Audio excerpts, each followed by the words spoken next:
Hi, Aftermath Recap here. Today, I'm going to explain an Australian science fiction film called 2067. Spoilers ahead. Watch out and take care. The premise of the movie is set in 2067, when the world has been destroyed beyond rehabilitation because of climate change. All plant life has been extinct. With the lack of plant life, the amount of oxygen in the air has decreased exponentially. People have to buy artificial oxygen to survive. 99% of the world has gone dark. People suffocate to death. In such conditions, only one city in Australia has survived, and it is all thanks to a company called the Chronicorp Corporation that manufactures synthetic oxygen. However, artificial oxygen causes a fatal disease called the sickness over time. Humankind has mere years before it goes fully extinct. Ethan White is a resident of the Australian city. He and his friend, Jude, work as mechanics in the Chronicorp Corporation. The corporation is also working day and night to find a cure for the sickness and a way to save the world. Ethan's wife, Xana, also has the sickness. Ethan works hard day and night to earn and buy her better oxygen. One day, as Ethan and Jude work in the tunnel, the Chronicorp CTO of Particle Research, Regina Jackson, summons them to her office. There, she introduces herself to the two, and tells them that humanity is going to die in a few years if the conditions do not change. She then reveals that Ethan is the only one who can help everyone and save humanity. Ethan is confused and doesn't believe her. But Regina insists he visit their lab. The lab has huge machinery. The lab doctor named Billy Mitchell introduces himself to Ethan and looks at Ethan's wrist device for a second. They then explain to him that Ethan's father, Dr. Richard White, started this project 20 years ago. The machine that stands in front of him is a time machine called the Chronicle. In the first ever experiment done with the machine, they had to send radio waves into it to check what was on the other side. They found out through it that 407 years later, in 2474, the Earth would have enough vegetation to maintain enough oxygen in the air and sustain human life. The people come to believe that if humanity still exists several hundred years later, it is likely that they have found solutions to all the problems plaguing their reality. However, a strange activity baffled the scientists there. The waves they sent had come back reformed. When they decoded it, they found out that someone from the future had sent them the message saying, "Send Ethan White." So now, Regina and the whole team want to send Ethan into the future for him to bring back the cure. Ethan is beyond surprised. He doesn't believe them and thinks that Regina is just bluffing. Moreover, he doesn't want to leave his sick wife and go into the future. So, he declines to help. Later, Ethan and Jude are at a diner, where they buy crisp oxygen. Jude tries to persuade Ethan to go through with the plan and help save humanity. However, Ethan laughs at him, saying that he doesn't want to be like his father. Ethan hates his father for never being there for him. 20 years ago, his father left home and went missing, while his mother was killed when he was a kid. Since then, he has been brought up by Jude, a man whom Ethan regards as his older brother as well as a best friend. He blames him for leaving his mother to complete the project and doesn't want to follow in his path and leave his sick wife. However, Jude manages to persuade him, saying that the only way he can save his wife is by finding a cure. Ethan reminisces of his 8th birthday when his father has bought him a strange box as a gift. As he puts his hands inside the box, a device latches onto his wrist, making him bleed. Richard had placed a permanent hand device on his son. It has been many years, but Ethan doesn't know its use yet. Later at home, Ethan tells Xana everything that happened during the day, and she too insists him to go. The following morning, Ethan scribes, "I will find my way back to you on a metal flower," and leaves it beside Xana. He then goes to Regina's office again and tells her that if he can find only one cure, they will have to give it first to Xana. Regina accepts and takes him to the lab again. Dr. Mitchell shows him the suit that he has to wear before getting into the machine. As they begin to explain the mission to him, Ethan realizes that they do not have a plan. They have no clue what he will see, or who he will meet at the other end. However, after they put him in the suit, they give him an AI device called the Archie. Archie will show the lab Ethan's vitals at all times. It will also help to navigate his location. Then, they finally throw him into the machine. Inside, Ethan moves at high speed through time. He falls from the sky and lands in an unknown jungle. The friction from the air causes his suit to catch fire, so he quickly gets out of it. Then, he looks around and is astounded by the beauty of nature. He finds that the world has completely changed. The trees and the natural oxygen are back. He walks in the direction Archie directs him and sees a bunker door of some sort. But what catches his eyes is a skeleton that lies right in front of the door. Its skull has a bullet hole in it. Furthermore, he looks at the name tag on it and is horrified to see his own name.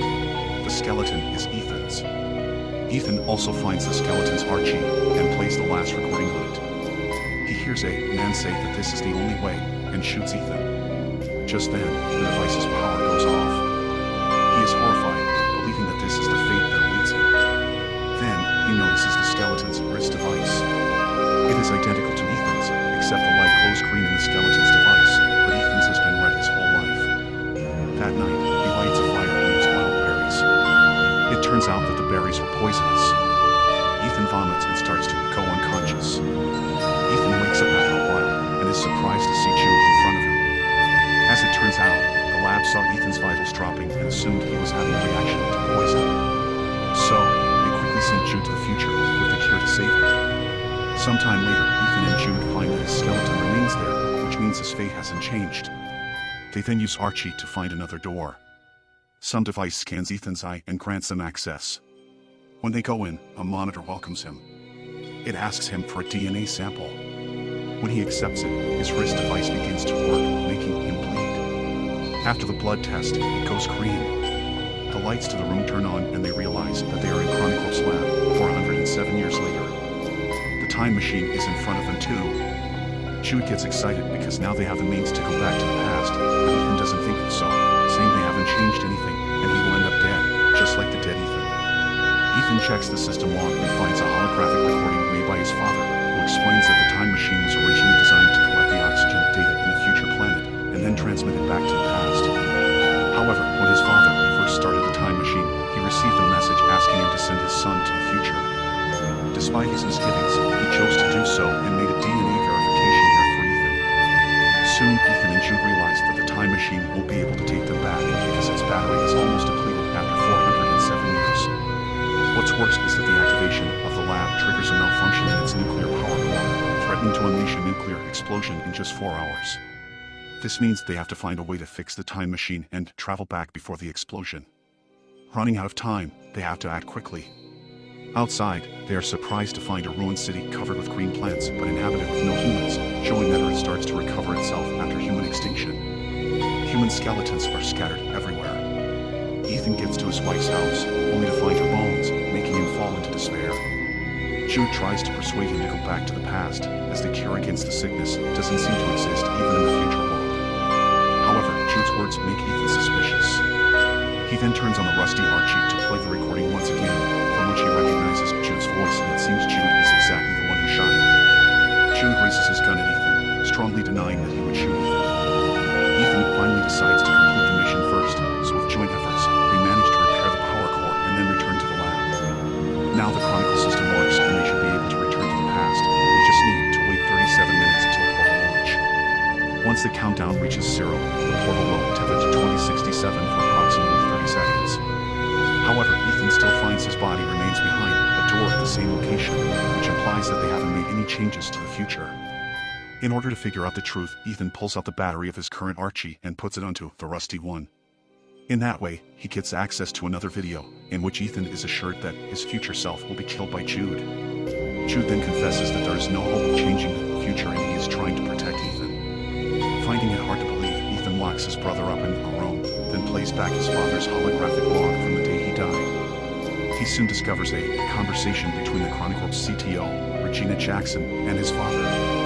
It's shown that Ethan's father wanted to use the time machine to save all mankind by finding the cure, but the CTO only intended to use the machine to flee from the dying time with some chosen few. However, whichever plan they choose, someone must travel into the future and turn on the time machine to safely send living matter through time. It requires an operational link from both sides in order to stop the CTO with her plan. His father locks the time machine and sets Ethan's DNA as the verification key. In anger at what Ethan's father just did, the CTO killed him immediately. She then orders Jude to kill Ethan's mother and be a guardian to him, so one day they can use Ethan's wristband to get access to the future. Ethan is beyond surprised. The man he thought of as his brother turned out to be the one who killed his mother and is about to kill him too. He also realizes that he has misunderstood his father, who didn't deliberately abandon the family. Knowing that Regina wants to bring a chosen few into the future, Ethan tries to shut the time machine down, but Jude rushes to stop Ethan and reveals that he's tasked here by the CTO to ensure that Ethan is sent in time to repair the power failure. Once Ethan activates the time machine, he should kill Ethan. However, Jude has formed close emotional relations with Ethan over the years. Seeing his brother-like friend in that state because of him, he is guilt-ridden. So, instead of shooting Ethan, he shoots himself dead. In rage and regret, Ethan is determined to fulfill his father's dying wish, which is to find the cure and save the dying humans. He looks into the monitor and finds the very first message written by his father. He deduces that the message is an Ethan White was sent by himself. Hence, he codes in the message again and sends it into the past, along with many other things. Meanwhile, in the laboratory of the year 2067, the CTO with a group of privileged, chosen people are waiting anxiously for the time machine to be activated. To their shock, however, the time machine sends back hundreds of extinct plants along with a copy of the recorded murder of Ethan's father. Soon after, the time machine is destroyed by Ethan, resulting in the collapse of the CTO's plan. In the end, the CTO is arrested due to the murder. The plants sent back to 2067 are cultivated to revitalize the planet. Ethan's wife also receives a flower sent from him and understands his choice. While Ethan has to stay in the future world alone, he buries Jude and forgives him. A butterfly catches his attention and leads him again to the same entrance, where Ethan is happy to notice that the corpse of his future self has gone. He rushes to take a look at the world outside, and feels relieved to see a futuristic eco-friendly city, in contrast to the deserted one from earlier. His decision had changed the future of mankind. Subscribe for more videos like this, turn on notifications, and leave a like to help the channel out. Thank you for watching.